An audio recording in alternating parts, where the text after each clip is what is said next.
Oscar, this is an employee-only meeting. You're free to return home. There was a brief silence in the room. Sure, I tightened up automatically.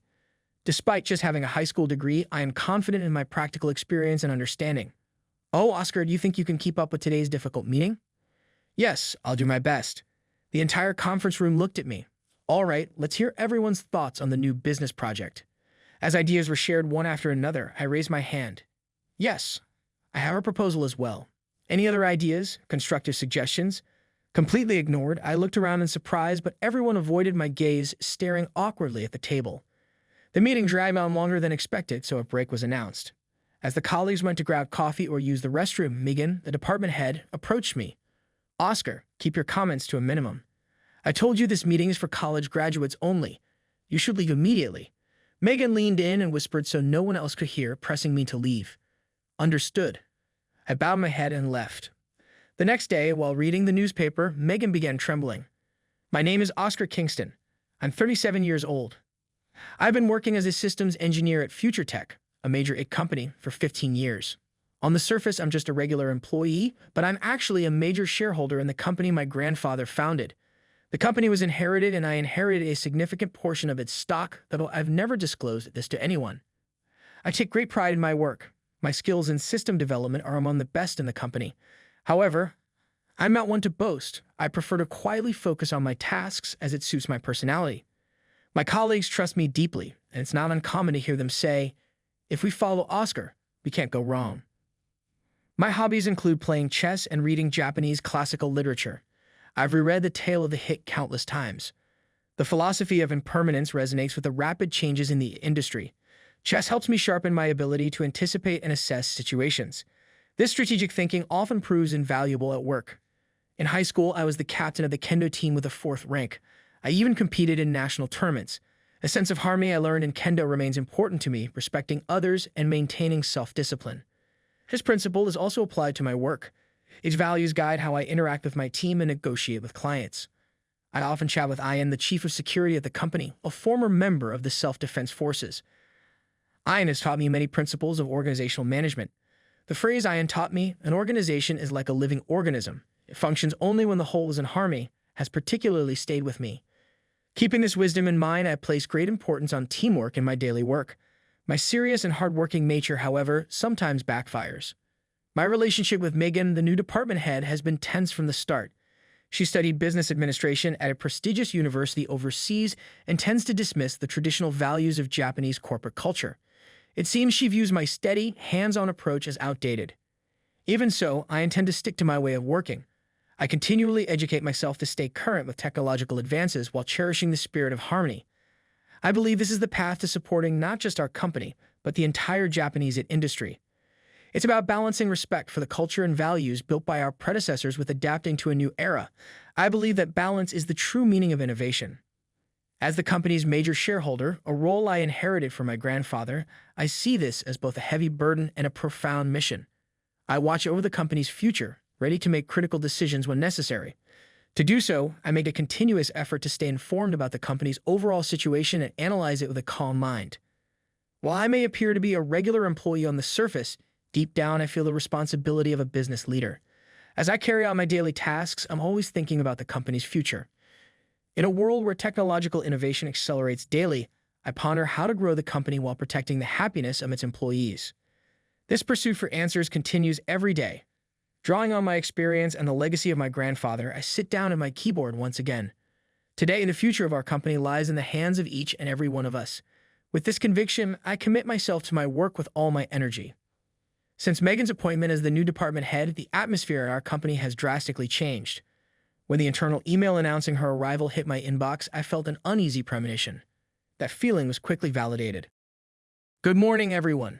I'm Megan. I'll be leading this department moving forward. It's a pleasure to work with you, she said with a smile. But her eyes weren't smiling. I studied business administration at a prestigious overseas university. I'll be implementing the management methods I learned there to reform this department. Her words caused a stir among the colleagues. I frowned. New knowledge is undoubtedly important, but forcing it upon others isn't the way to go. That afternoon, Megan summoned me to her office. Oscar, I've heard about your past achievements, but we need to bring in fresh perspectives moving forward. Yes, I agree. That's why I've always been committed to learning new technologies and methods. No, that's not what I mean. Your way of working is too old-fashioned. You need to be more aggressive and move faster. I was at a loss for words. It felt as though my years of experience and accomplishments were being completely dismissed.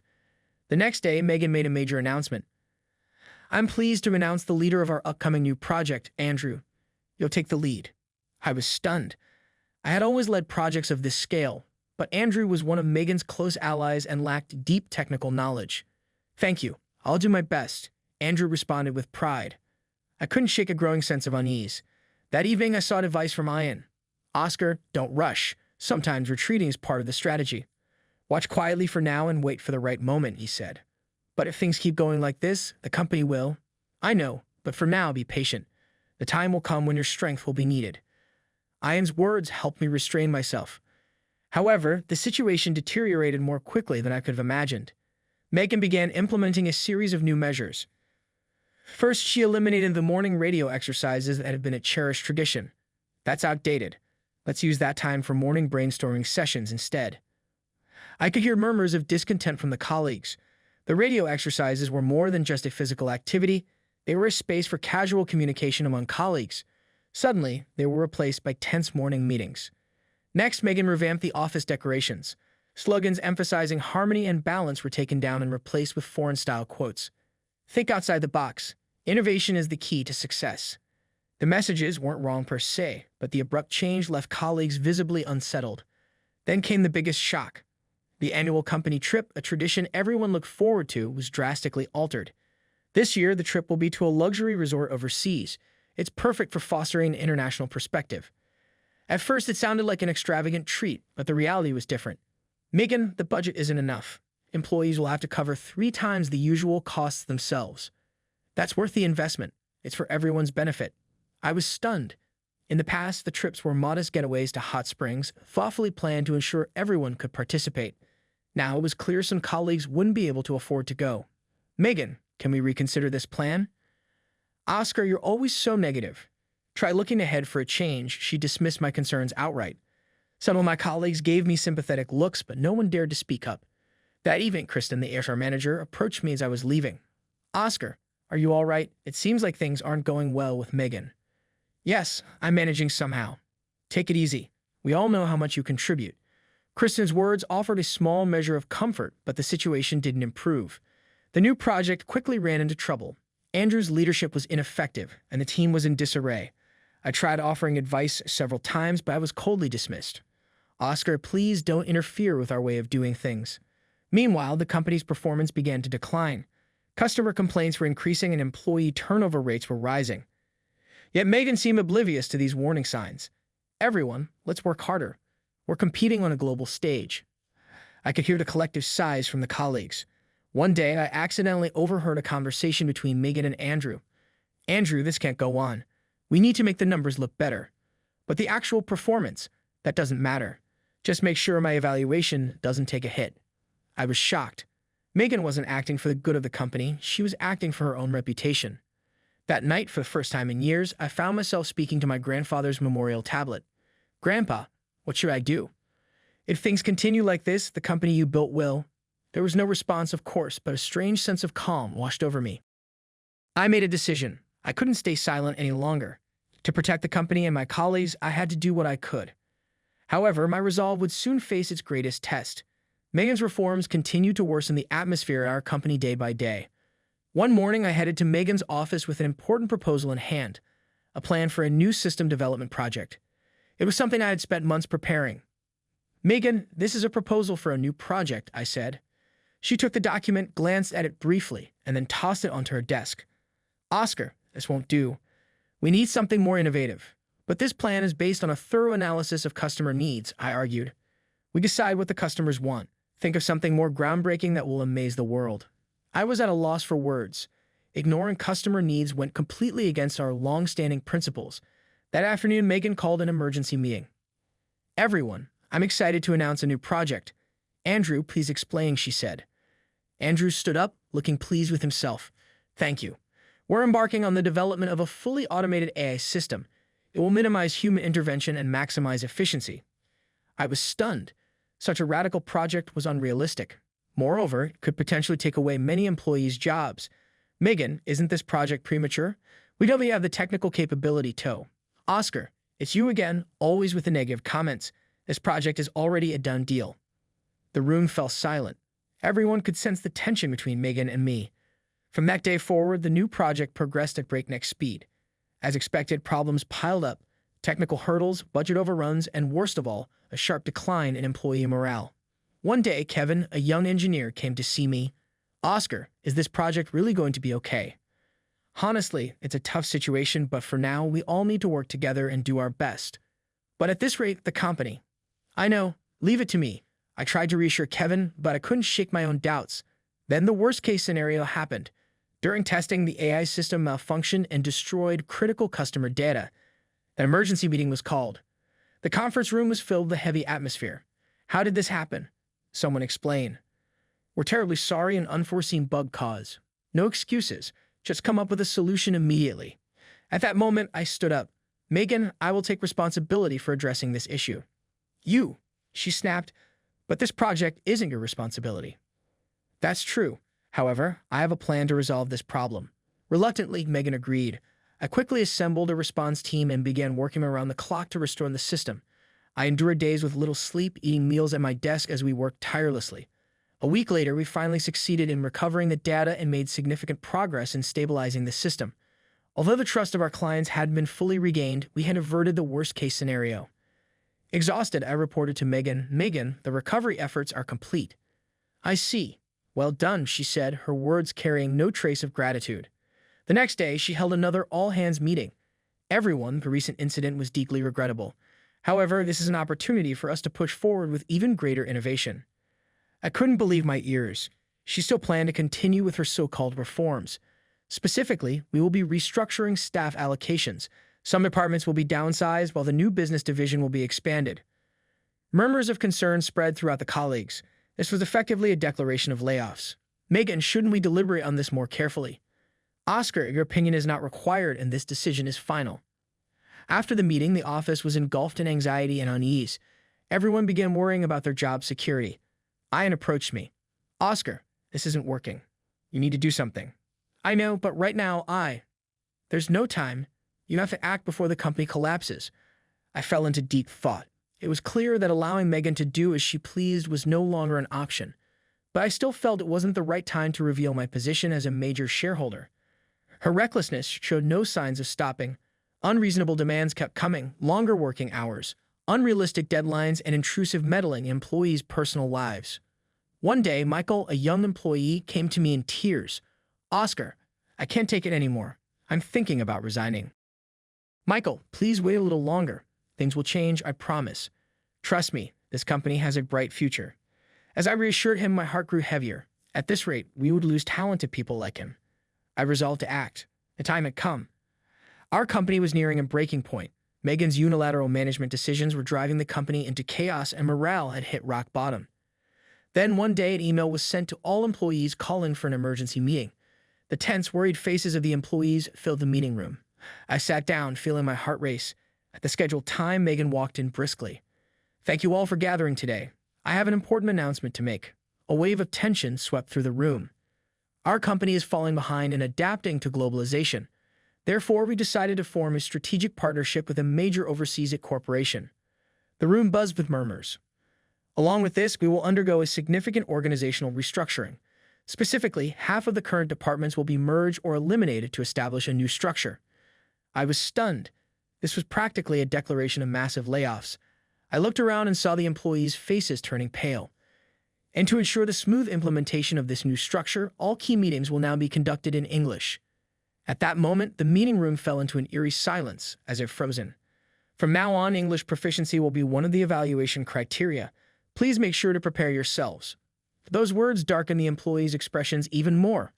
The older employees, in particular, looked utterly hopeless. I stood up, preparing to speak. Megan, please wait a moment, but she cut me off. Oscar, this meeting is for employees only. You can leave now. Shock rippled through the room. I was stunned but tried to maintain my composure. However, I am also an employee and... Oh, didn't you hear me? This meeting is for employees only. Someone like you stuck in the past has no relevance here. All eyes in the room turned toward me, pity, confusion, and fear. A mix of emotions reflected in their gazes as they looked at me. I took a deep breath and slowly stood up. Understood. Excuse me, I said, then slowly exited the room.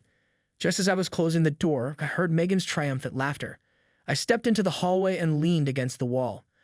My heart was pounding intensely. The humiliation and anger surged within me. My concern for the company's future weighed heavier. Then her voice carried through the door. Well, everyone, we're going to change this company for real. Those who can't keep up are free to leave. Something snapped inside me. I can't let this continue. The time to act had come. I left the building immediately. On my way home, countless thoughts swirled in my mind. The shares I inherited from my grandfather and the responsibility they entailed, a position I've kept hidden until now, and the colleagues I hold dear when I arrived home. I went straight to sit before my grandfather's portrait. Grandpa, I can't take it anymore. I need to protect the company and my colleagues. I closed my eyes and took a deep breath. My resolve solidified. The next morning, I arrived at work early. The office was still quiet. Sitting at my desk, I turned on my computer. I sent an important email. About an hour later, my phone rang. Hello, this is Oscar. Oscar, come to my office immediately. Understood, I headed to the president's office with determination. I knocked, waited for a reply, and opened the door. Inside, next to Mr. Kennedy, stood Megan. Her face was pale, a stark contrast to the smug expression she had worn the previous day. Oscar, take a seat. I sat down as instructed. I read the email you sent me. Is it true? Yes, it is. Wait a minute. What are you talking about? Ignoring her, Mr. Kennedy continued speaking to me.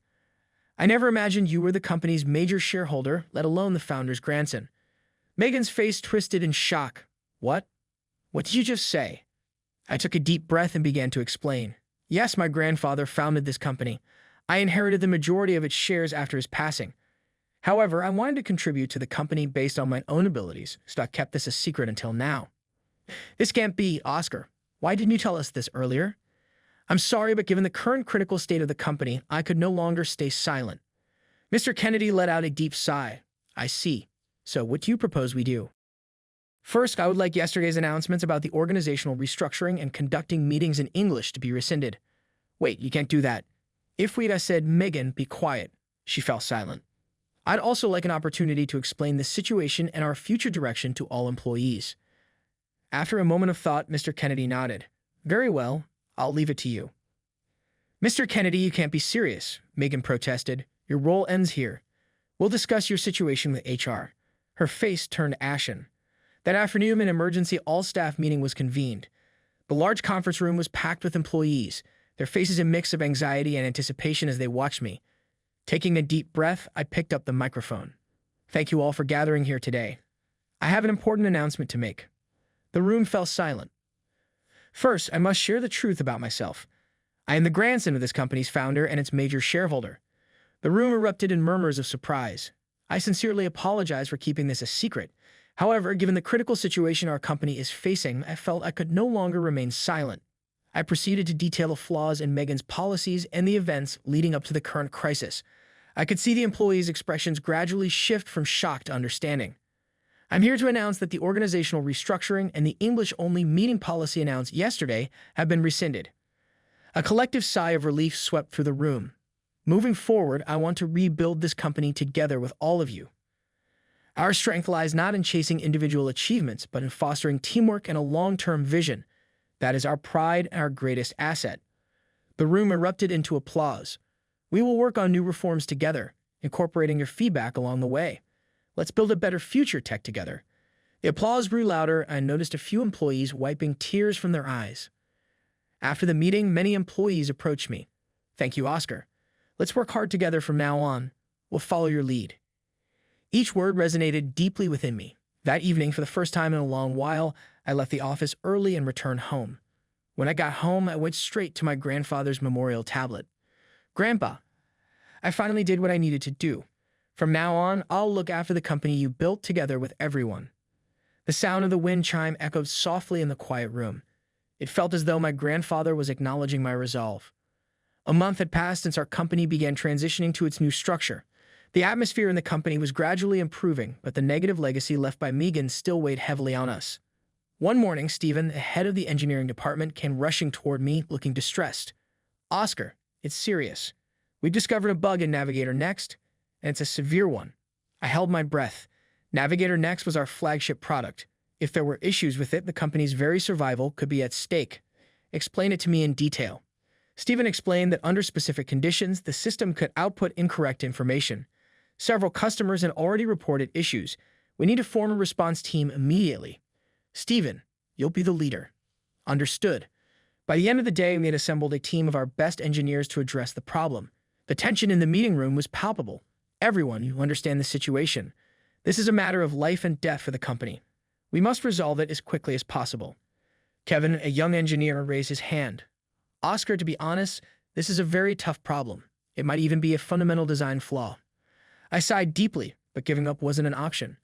I understand, but I also know we have the capability to solve this. Let's combine our knowledge and efforts. The team worked around the clock. We took meals and naps in the meeting room as days turned into nights, yet no clear solution emerged. Late one night, seeing the exhausted faces of the engineers, I made a decision. Everyone, let's take a break. Resting is also part of the process. But Oscar, we're sure on time. I know, but pushing ourselves without rest won't lead to good ideas. Let's resume tomorrow morning with fresh minds. The next morning, I arrived early and was making coffee. Just then, Kevin burst in, visibly excited. Oscar, I've got an idea. That's great to hear. Kevin's idea was innovative. It proposed tackling the problem with an entirely new approach, different from our usual methods. All right, let's test it right away. The entire team reviewed Kevin's concept and began implementing it. 3 days later, we finally succeeded in solving the problem. We did it, Oscar. The issue is completely resolved. Relief washed over me as I shook hands with every team member. Thank you, everyone. Your hard work has saved this company. But our celebration was short-lived. The media caught wind of the issue and began covering it extensively. Future Tech embroiled in another scandal. Major defect in Navigator Next. Trust in the company shaken. The issues surrounding our company were covered daily in newspapers and on television. Our stock price plummeted and inquiries from clients flooded in. I stood at the press conference podium. The journalists, with stern expressions, fixed their eyes on me. First, I would like to sincerely apologize to everyone affected and concerned by the issues with Navigator Next. I bowed deeply. We have already identified a solution to the problem and have begun distributing the corrective program. Furthermore, we will use this experience to establish a stricter quality control system. Incisive questions were asked one after another. Following your company's previous misconduct, this latest defect raises serious concern about your technological capabilities. What is your response? I hesitated for a moment but quickly regained my composure. As you pointed out, our shortcomings have led to this situation. However, our technological capabilities are by no means inferior. We have tackled this issue as a unified team and have gained new technical insights in the process. We will use this experience as a stepping stone for further innovation.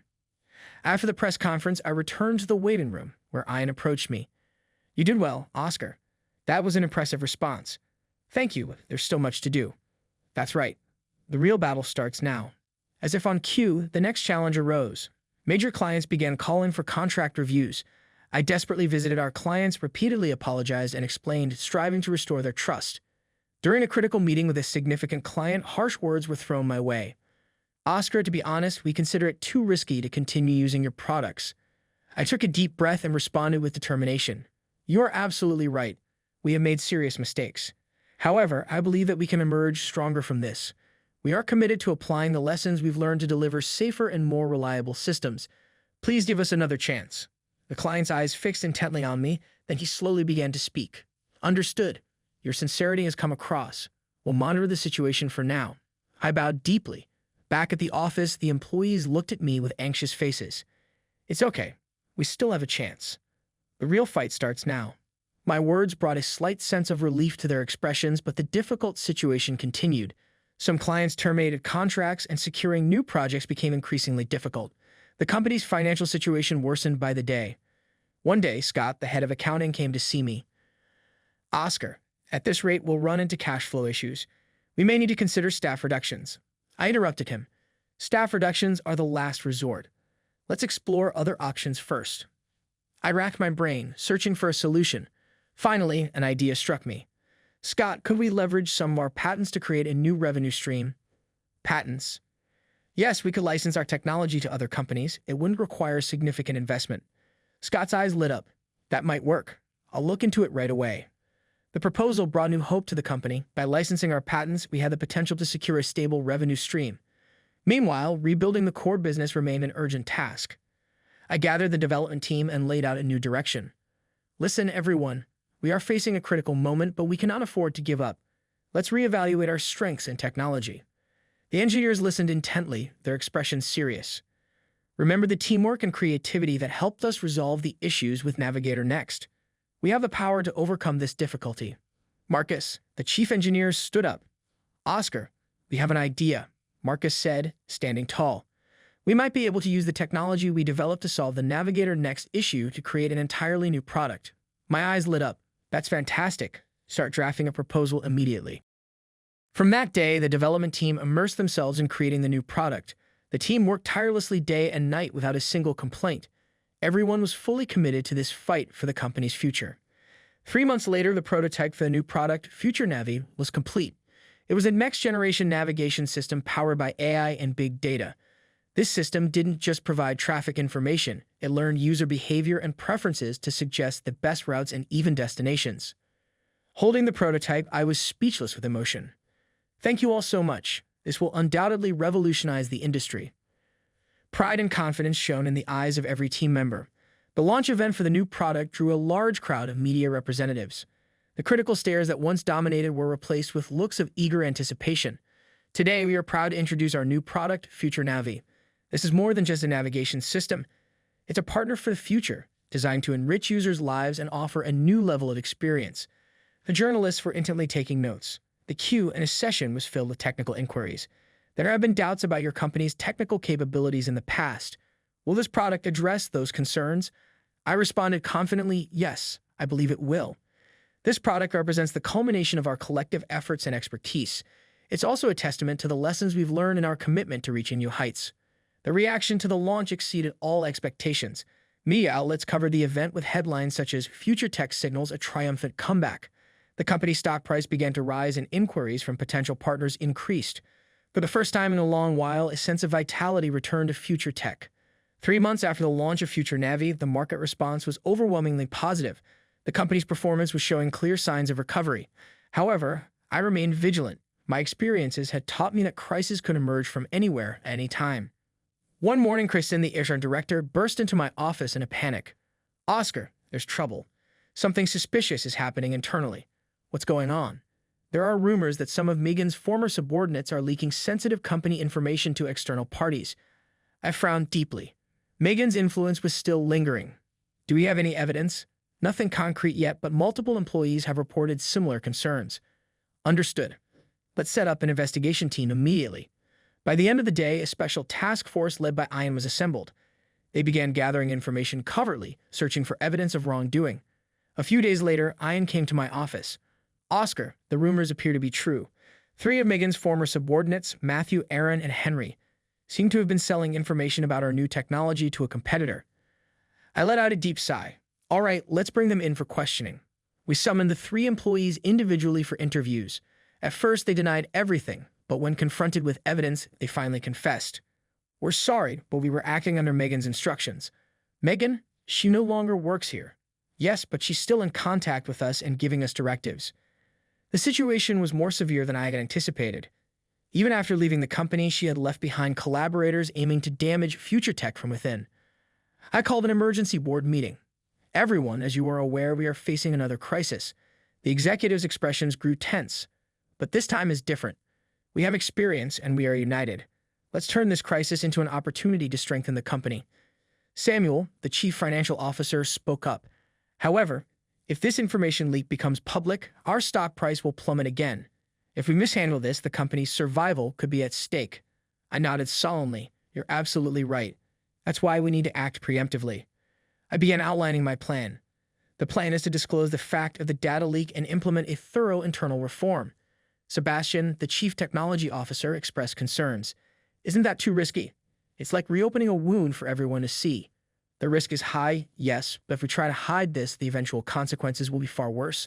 We must face the facts head-on and overcome them. That's what defines our company's integrity and strength. The discussion was intense, but in the end, my proposal was approved. When the information leak was disclosed, the media erupted with criticism of our company. Our stock price plummeted and some clients terminated contracts. One day, I stood before the press again.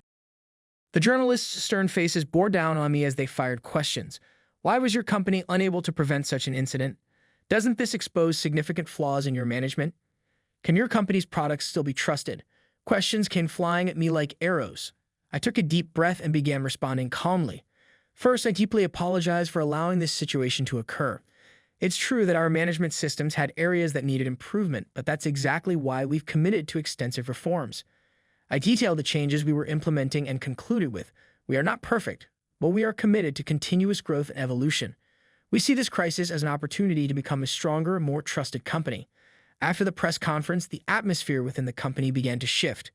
The spark of determination and pride started returning to the employees' eyes. One day, Kevin, a young engineer, approached me. Oscar, we've come up with a new idea. Tell me. Yes, building on what we've learned from this incident, we've developed a safer, more reliable system. If we integrate it into future Navi, it could greatly enhance the product's value. I looked into Kevin's enthusiastic eyes and smiled. That's an excellent idea. Let's start working on it right away. The proposal exceeded all expectations. The improved future Navi with enhanced security and reliability received high praise from companies prioritizing these features, leading to new contracts. Meanwhile, internal reforms progressed steadily. A new compliance system was established and younger employees were promoted into leadership roles. The company's atmosphere grew livelier and more energized by the day. One day, I called Ian and Kristen into my office. Thank you both. I couldn't have gotten this far without your support. No, it's your decisions and leadership that made all this possible. Exactly. You earned everyone's trust, and that's why we've overcome this crisis. I bowed deeply to both of them. Finally, the results of our reforms began to show in tangible ways. The stock price recovered, new contracts surged, and ethical management agencies gave us high ratings. One day, Mr. Kennedy summoned me. Oscar, you've done an incredible job. Thanks to you, the company has entered a new phase. No, it's thanks to the efforts of everyone in the company. That's true. Now, I have a new role I'd like to propose for you. A new role? I want to nominate you as the next president of Future Tech. I was momentarily speechless, but my resolve quickly solidified. Thank you, I'll dedicate myself fully to the role. 6 months had passed since I took over as Future Tech's new president. The company continued to grow steadily, and the Future Navi series maintained its position as the industry leader. However, a new aspiration began to grow within me. I wanted to create more opportunities for people, regardless of their educational background or past experience. That desire grew stronger each day. One day, I made a significant decision. I established an entirely new department within Future Tech, the Future Creation Division. This department would recruit talented individuals without regard for their academic qualifications and turn bold ideas into reality. Products and services born in this division would be returned to society to benefit everyone. 6 months after its establishment, the Future Creation Division began delivering a series of groundbreaking projects, from new mobility solutions for those with limited transportation options to environmentally friendly renewable energy systems and AI-based learning tools to address educational disparities. The division's innovations flourished. One day, we received a request for an in-depth feature from a TV station. At first, I hesitated, but I realized that spreading awareness of these initiatives was just as important as creating them. On the broadcast day, I sat nervously in front of the television. The Future Creation Division of Future Tech invites challengers from all walks of life. We delve into the origins of its visionary leader, President Oscar Kingston. The screen displayed an essay I had written in high school titled My Dream.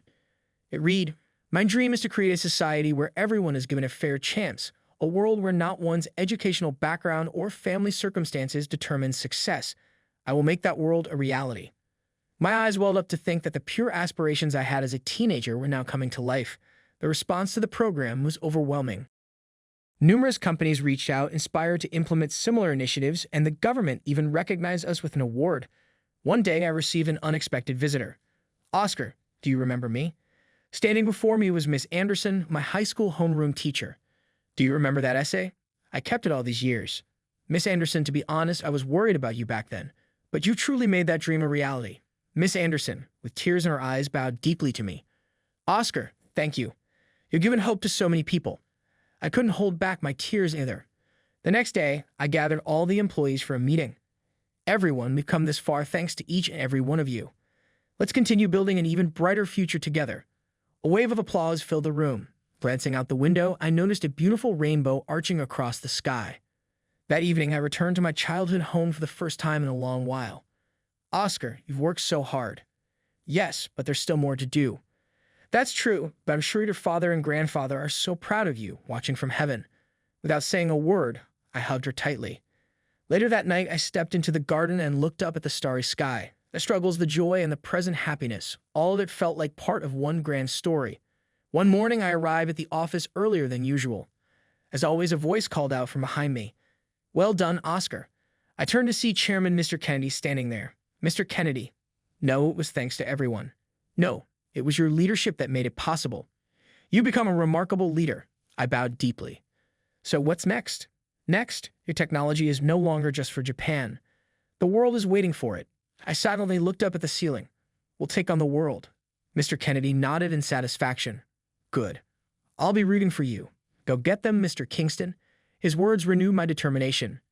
Megan's downfall continued even after she left our company. It began with her reassignment to an affiliated company and spiraled into a series of hardships throughout her life. The company she was transferred to was one of our subsidiaries, a small parts manufacturer. Her role there was a standard employee, no authority, no prestige. Everything she once had was gone. At first, Megan worked hard trying to prove her abilities, but without any hands-on knowledge, she couldn't grasp even the basics of her job. One day, her supervisor summoned her for a stern reprimand. Megan, your performance is riddled with problems. Can't you handle even these simple tasks? I'm sorry, but I'm meant for more significant responsibilities. Harvard degrees and the like mean nothing here in this workplace. Only results matter. Those words made Megan realize just how arrogant she had been. But her misfortune didn't end there. Her covert actions involving leaked company information were exposed. She was interrogated by the police. Her face was pale and her hands trembled as the officer spoke. Megan, you're under arrest on charges of industrial espionage. Wait, please. But there was no escaping it now. The trial resulted in a prison sentence for her. Sitting in the courtroom, she saw former colleagues and subordinates in the gallery. The sight filled her with intense regret. Life in prison was pure torment for her. Strict rules, minimal freedom, and most painfully, days spent facing the enormity of her own mistakes. After her release, she struggled to find work. Megan, to be honest, your background makes this difficult. That's not fair.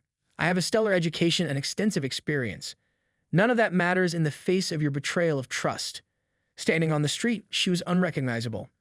The once luxurious suits had been replaced by cheap clothing, and her once confident demeanor had been replaced with a defeated expression. One day, by chance, she ran into me. Oscar, Megan, it looks like you're having a hard time. Her voice trembled as she apologized. I'm so sorry. I was wrong about everything. I looked at her calmly and said, Megan, everyone deserves a chance to reform. If you're truly remorseful, why not start over from scratch?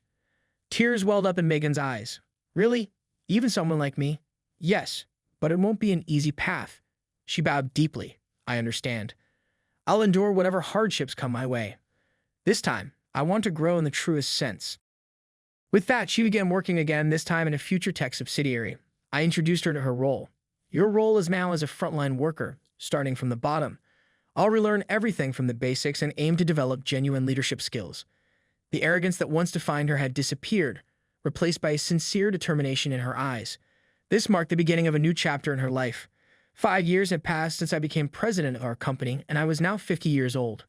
The company continued to thrive, with the Future Navi series maintaining its position as the industry leader, but my challenges were far from over. One day, I gathered all employees to make a significant announcement. Everyone, today I have important news. Our company is embarking on a new channel challenge. The employees' eyes lit up.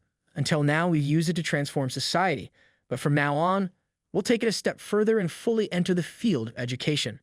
A buzz ran through the crowd.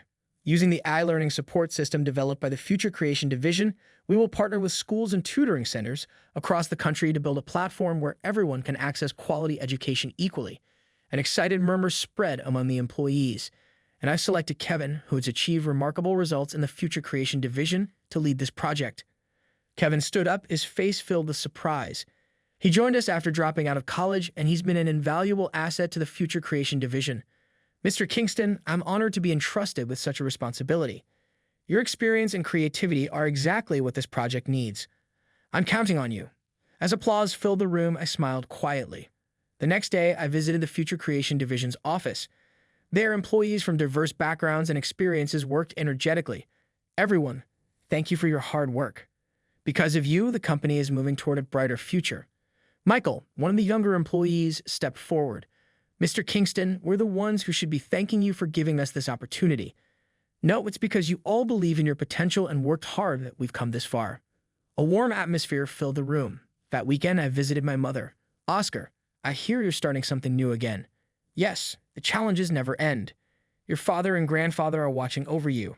I'm sure it will succeed. I hope so. A proud light shone in her eyes. I went to the new project start meeting the following Monday. Future Tech staff joined representatives from tutoring centers and schools in the conference room. Today is the beginning of a new challenge, everyone. Using education to transform the world is a difficult task. Everyone's eyes were glistening with commitment and excitement. There will be difficulties, but we have the strength to overcome them because we believe in the potential of each individual. The room was filled with thunderous applause. I stood on the corporate rooftop that night. My grandfather and father seemed to be cheering me as the wind blew over my face. I inhaled deeply and raised my gaze to the heavens. Our company's future is still bright. We will always face hurdles along the way. I made another step ahead, seeing a new dream. Thus, a new chapter in this narrative begins.